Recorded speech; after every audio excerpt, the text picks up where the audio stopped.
So we were, Katie had this brilliant idea. She was like, I heard that Hummingbird Hemp has some CBD for the dogs. And so I went and I was like, man, this is going to be a great time for everyone. We're going to sleep. It's going to be awesome. It did nothing. The serving size was 2 for my big old doggies, and Delilah's 100 pounds. So I gave her 5. Yeah. She's fine. Nothing was even phased. So that's fun. It was like 3:30 by the time I went to bed because y'all listened probably. Y'all didn't pop fireworks past 9 because I threatened you. But my neighbors were not at church that day, and they were still popping fireworks till 3:30 this morning. And I'm like, America has gone to bed.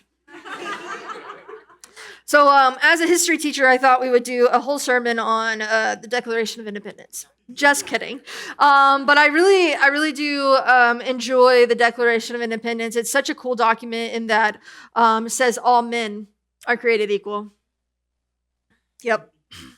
But it was an influence to some really cool documents like the women's movement called the Declaration of Sentiments, where they put all men and women are created equal. And then several slaves actually used the wording of the document to get their freedom. And it actually worked in places like Massachusetts and places like that, yes, they also had slaves as well. So there's your history message today. But I was thinking about like how cool it is that we have this document 250 years old, but we also have this book called the Bible that's lasted so much longer and has influenced even some of those ideas in the Declaration of Independence. So it's just a really cool connection. We can talk about it later if you'd like. But today, that's not my sermon. Today, we're going part 2 into Joseph. Last week, I told you some very helpful information that Joseph's life stinks. It does. And some of those things that stunk is that his own brothers were like, we can't stand you. We gonna kill you. And then one of his other brothers was like, how about we just throw him in this cistern?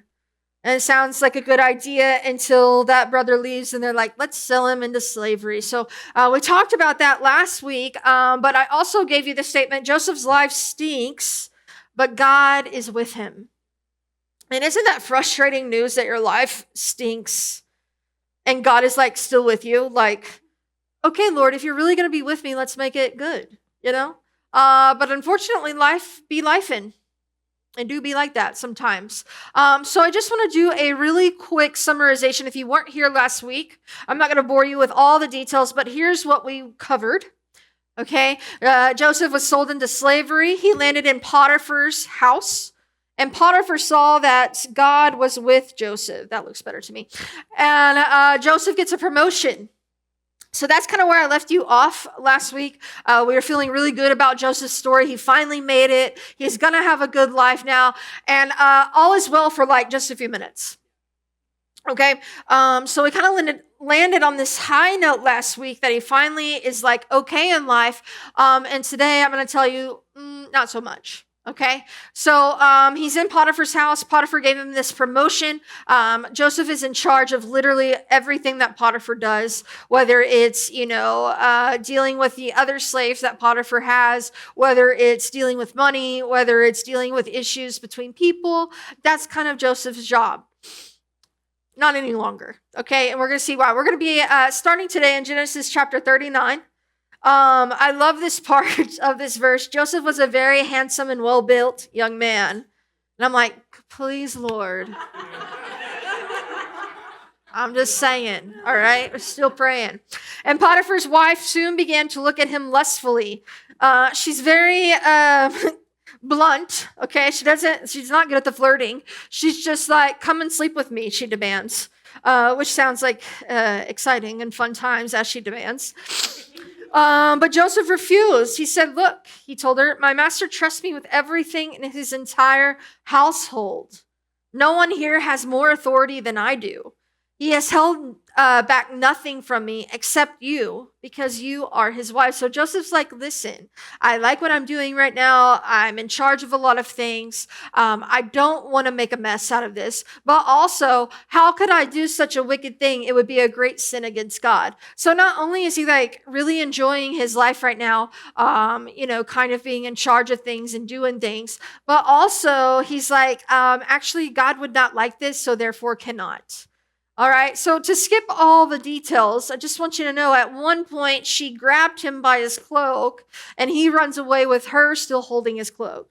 So there was a moment where she was no longer demanding, she was forcing, and Joseph was like, gotta go.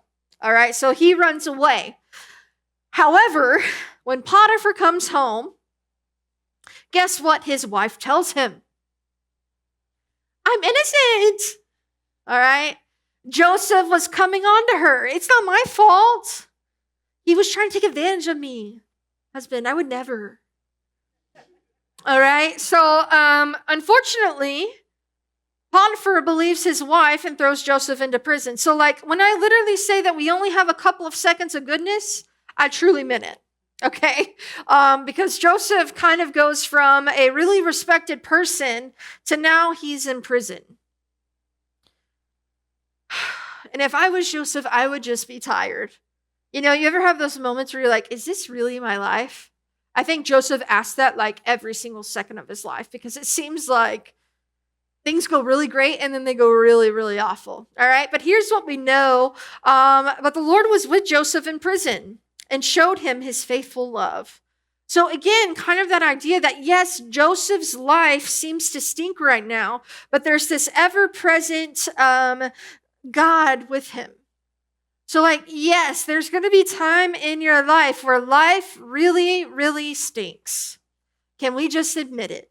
Let's use an adult word. It sucks sometimes. All right. But if you're a follower of Jesus, if you're a follower of Christ, you know that even in the stink, God is still there. You might have to search for him. It may seem like he's not. All right. But if we look at Joseph's story over and over and over again, the statement was used, God was with him. And the Lord made Joseph a favorite with the prison warden. And it's so funny, as I was writing this and reading this, I thought of that movie Holes. I was like, the warden. All right. Anyway, if you haven't seen Holes, go home and watch that. I'm sure it's biblical. Before long, the warden put Joseph in charge of all the other prisoners. So again, we kind of see Joseph in this stinky situation, but he gets a promotion. All right. I wasn't aware in jail that you do get promotions, but apparently in Joseph's story, when God's with you, God's going to do whatever he wants, right?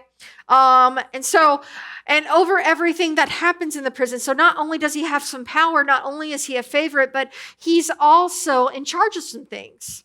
The warden had no more worries because Joseph took care of everything. And I'm like, Lord, send me a Joseph.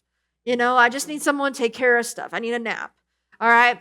The Lord was with him and caused everything he did to succeed. So we see even that in this moment of being in jail and being in prison, the Lord's like, I'm going to make it okay. You're going to be okay. I'm still with you.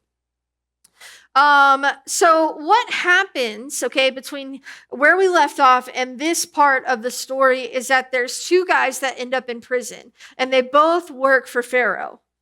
All right. And at one point, both of these guys have dreams.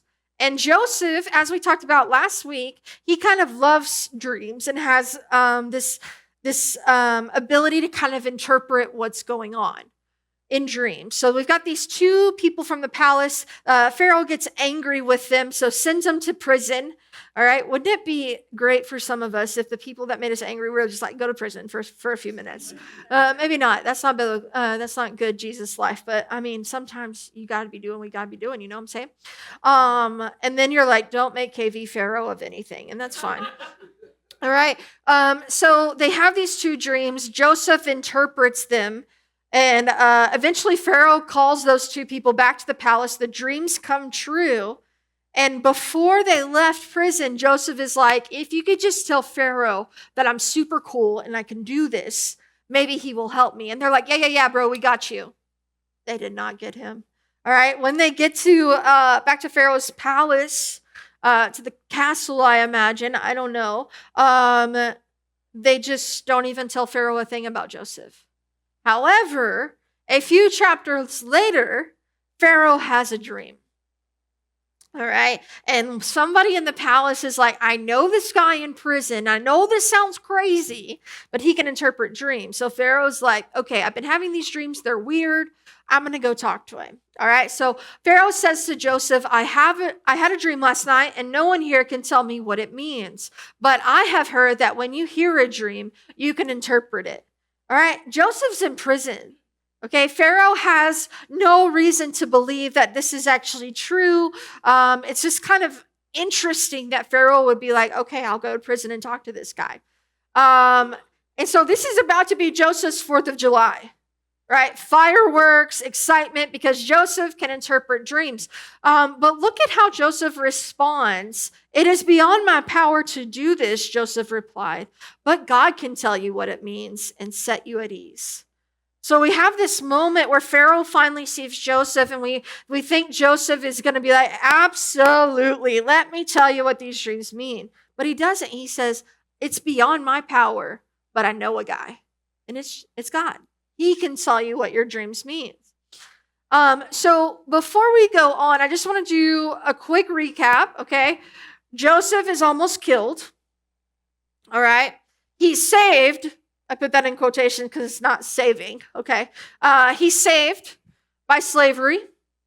Potiphar sees God in Joseph.